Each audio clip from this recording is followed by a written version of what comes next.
क्या हो अगर मैं आपको बताऊं कि सीजन 2 सिर्फ स्टोरी को ही कंटिन्यू नहीं करता, ये बिल्कुल उस तरह से परफॉर्म करता है जैसे कि गॉडजिला की एटॉमिक ब्रेथ।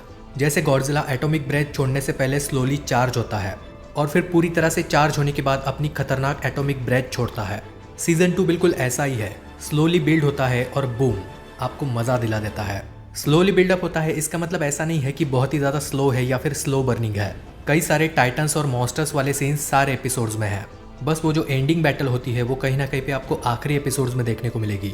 हम ऐसा बोल सकते हैं कि सीजन 1 ने कहीं ना कहीं पर फाउंडेशन सेट करी थी और सीजन 2 उसको आगे लेकर चलता है। ये पूरी तरह से स्पॉइलर फ्री रिव्यू होने वाला है, तो वीडियो को आप पूरा देख सकते हो। मैंने मोनार्क लेगेसी ऑफ मॉन्स्टर्स का सीजन 2 देख लिया है, थैंक्स टू एप्पल टीवी।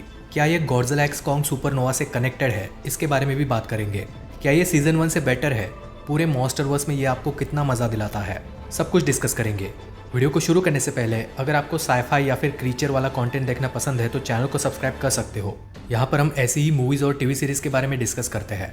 अब बिना टाइम वेस्ट करे वीडियो को शुरू करते हैं।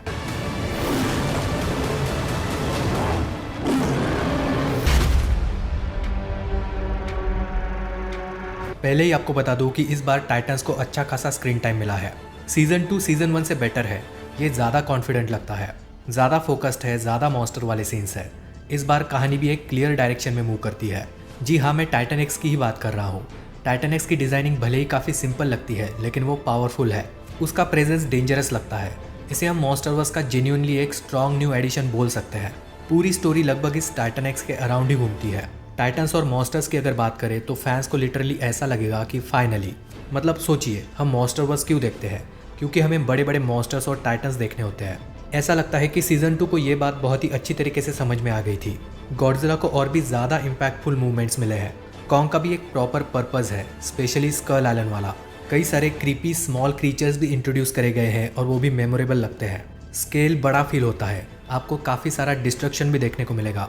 ये एक टीवी शो होने के बावजूद भी पूरी तरीके से सिनेमैटिक फीलिंग आती है। परफॉर्मेंसेस की अगर बात करें तो सबसे पहले मैं ली शॉ के कैरेक्टर के बारे में बात करना चाहूँगा। उसके दोनों वर्जन्स, यंगर और ओल्डर भी। जो ओल्ड ली शॉ का कैरेक्टर है जिसे कर्ट रसेल ने प्ले किया है, बहुत ही बढ़िया। और जो यंग ली शॉ का कैरेक्टर है वो यहाँ पर इमोशनल डेप्थ देता है।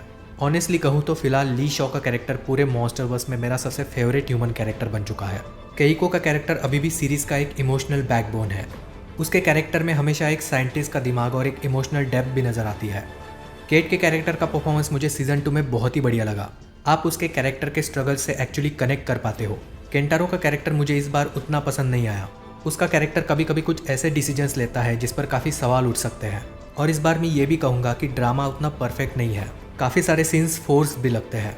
लेकिन ये बात भी कहना चाहूँगा कि इस बार बैलेंस बेटर है, मतलब फ्लैशबैक वाले सीन्स को और करंट टाइमलाइन वाले सीन्स को काफ़ी अच्छी तरीके से बैलेंस किया है। इस मामले में सीजन 1 से भी इम्प्रूवमेंट यहाँ पर नज़र आती है। हालांकि जो ड्रामा है वो सीजन 1 का ज़्यादा अच्छा था।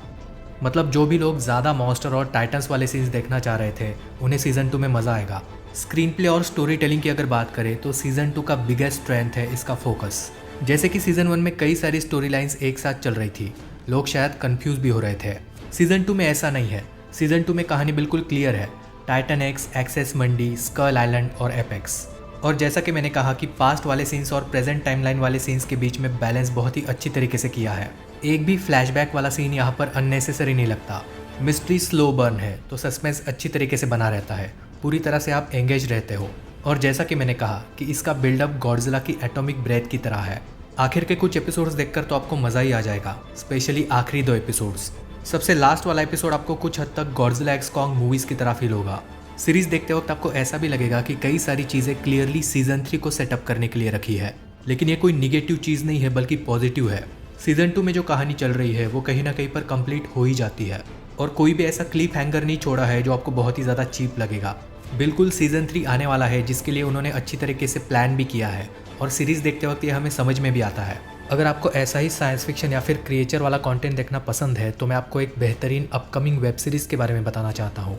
इस वेब सीरीज़ का नाम है ट्रू डायनासोर्स, जिसका मैं ब्रांड एम्बेसडर भी हूँ और ये सब कुछ आप लोगों की वजह से ही पॉसिबल हो पाया है। ऐसे रूमर्स है कि इस सीरीज़ पर वही सेम टीम काम कर रही है जिन्होंने game of thrones, star Wars, blade runner और कुछ बेहतरीन मार्वल मूवीज़ पर भी काम किया है। सीरीज़ की कहानी अंटार्कटिका में शुरू होती है जहाँ पर एक डायनासोर का फॉसिल मिला है। इंटरेस्टिंग बात यह है कि इस फॉसिल में एक अननोन मेटल भी मिला है जो अभी तक अर्थ के किसी भी रिकॉर्ड में अवेलेबल नहीं है। और इससे भी शॉकिंग ये है कि सीरीज के सेकंड एपिसोड का नाम है महाराष्ट्र कनेक्शन 1965। अब जैसा कि आप जानते हो कि मैं ब्रेकडाउन वीडियोस भी बनाता रहता हूँ, मैंने इस सीरीज के ब्रेकडाउन वीडियोस पर भी काम किया है, जिसका फर्स्ट एपिसोड ऑलरेडी इनके प्लेटफॉर्म पर अवेलेबल है। बाकी वीडियोस पर भी काम चल रहा है और ये चांस मुझे सिर्फ आप लोगों के सपोर्ट की वजह से मिला है। अब से हम लाइव सेशंस भी करने वाले हैं, मोस्ट प्रोबेबली वेंसडे और संडे को किया करेंगे। बीच में भी काफ़ी कुछ एक्साइटिंग चीज़ें हुई है जिसके बारे में हम लाइव सेशंस में बात करेंगे।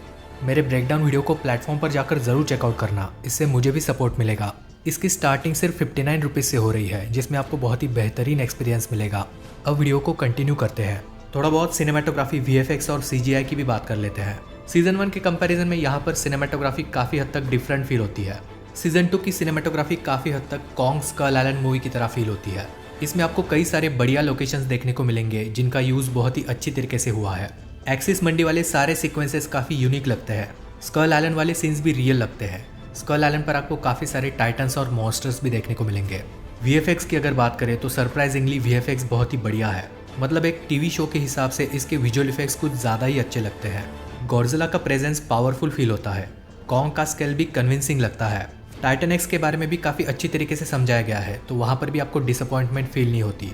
हालांकि एक बात ज़रूर कहना चाहूँगा, जो बैकग्राउंड सीन्स का CGI है वो कुछ सीन्स में उतना अच्छा नहीं लगता, लेकिन अगर आप बहुत ही ज़्यादा ध्यान दोगे तो ये चीज़ नोटिस होगी।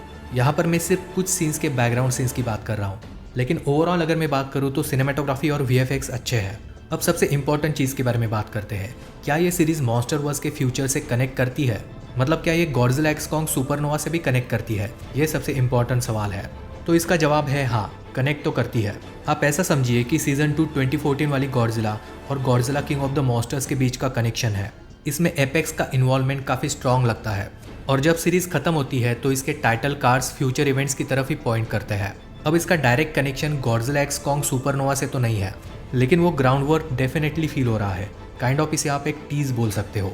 स्पेशली स्कल आइलैंड, एपेक्स का एक्सपांशन और टाइटन का पॉलिटिक्स देखकर तो ऐसा ही लग रहा है। मतलब बिना किसी स्पॉयलर्स के मैं इतना ही बता सकता हूँ कि ये सीज़न देखकर आपको ऐसा ज़रूर लगेगा कि मॉन्स्टरवर्स एक बहुत ही बड़े डायरेक्शन में मूव कर रहा है। वैसे अब तक हमने काफ़ी सारी पॉजिटिव बातें करी, लेकिन ये परफेक्ट तो बिल्कुल भी नहीं है। इसमें कई सारे फ्लॉज भी है। कुछ निगेटिव पॉइंट्स के बारे में भी बात कर लेते हैं, जैसे कि केट और केंटारो का कैरेक्टर कभी कभी फ्रस्ट्रेटिंग डिसीजंस लेते हैं। मतलब कभी कभी ऐसा फील हो जाता है कि कहानी को आगे बढ़ाने के लिए ये सारे डिसीजंस लिए जा रहे हैं। इस बार ड्रामा उतना स्ट्रॉन्ग नहीं है, स्पेशली सीजन 1 के कंपैरिजन में। नो डाउट अभी भी एंगेजिंग ही लगता है, लेकिन सीजन 1 जितना नहीं। एग्जीक्यूशन में थोड़ी बहुत कमी नज़र आती है, जैसे कि मैं ये ज़रूर कहूँगा कि गॉडजिला -1 का एग्जीक्यूशन इससे कई बेटर था, लेकिन अगर सिर्फ मॉन्स्टरवर्स से कंपेयर करें तो ये डिलीवर तो करता है। इसमें आपको वो सब कुछ देखने को मिलेगा जो शायद ही किसी टीवी सीरीज में देखने को मिलता है। कई सारे टाइटन्स और मॉन्स्टर्स वाले सीन्स है जो आपको मज़ा दिलाते हैं। मतलब जो मॉन्स्टरवर्स का एक्चुअल पर्पज़ है वो तो ये सर्व करता ही है। 10 एपिसोड्स है। सारे एपिसोड्स लगभग 50 मिनट से 1 घंटे के हैं। मैंने इस सीरीज़ को इंग्लिश में देखा, लेकिन ये हिंदी में 100% आने वाली है। फाइनली मैं यही कहना चाहूँगा कि अगर आपको सीजन 1 पसंद आया था तो सीजन 2 और भी अच्छा लगेगा। मॉन्स्टर्स और टाइटन्स वाले सीन्स ज़्यादा है। माइथोलॉजी का एक्सपांशन भी बढ़िया तरीके से किया है। बेटर फोकस है, परफॉर्मेंसेस स्ट्रॉन्ग है। सीजन 3 के लिए बिल्डअप भी किया है और मॉन्स्टरवर्स से जो आप एक्सपेक्ट करते हो वो आपको यहाँ पर मिल जाता है। और अगर सीजन 3 भी इसी डायरेक्शन में गया तो ये टीवी सीरीज़ उतनी ही इंपॉर्टेंट लगेगी जितनी कि मॉन्स्टरवर्स की मूवीज़ इंपॉर्टेंट लगती है। सीरीज़ आपको कहीं पर भी बोर नहीं करेगी और मॉन्स्टर फैंस को खुश भी करेगी। ओवरऑल मैं मोनार्क लेगेसी ऑफ मॉन्स्टर्स के सीजन 2 को दूंगा 8 out of 10। Thanks to Apple TV again, जिनकी वजह से मैं सारे एपिसोड्स एक साथ देख पाया। वीडियो पसंद आया होगा तो इसे लाइक करने के साथ साथ हाइप भी कर देना। यहाँ पर हम ऐसी ही मूवीज़ और टीवी सीरीज़ के बारे में डिस्कस करते हैं। अगर आपको भी ऐसा कंटेंट देखना पसंद है तो चैनल को सब्सक्राइब करने के साथ साथ आप बेल आइकन को भी प्रेस कर सकते हो और ट्रू डायनासोर्स प्लेटफॉर्म पर जाकर मेरी ब्रेकडाउन वीडियोस को चेकआउट करना मत भूलना। See you in the next video guys. Till then take care.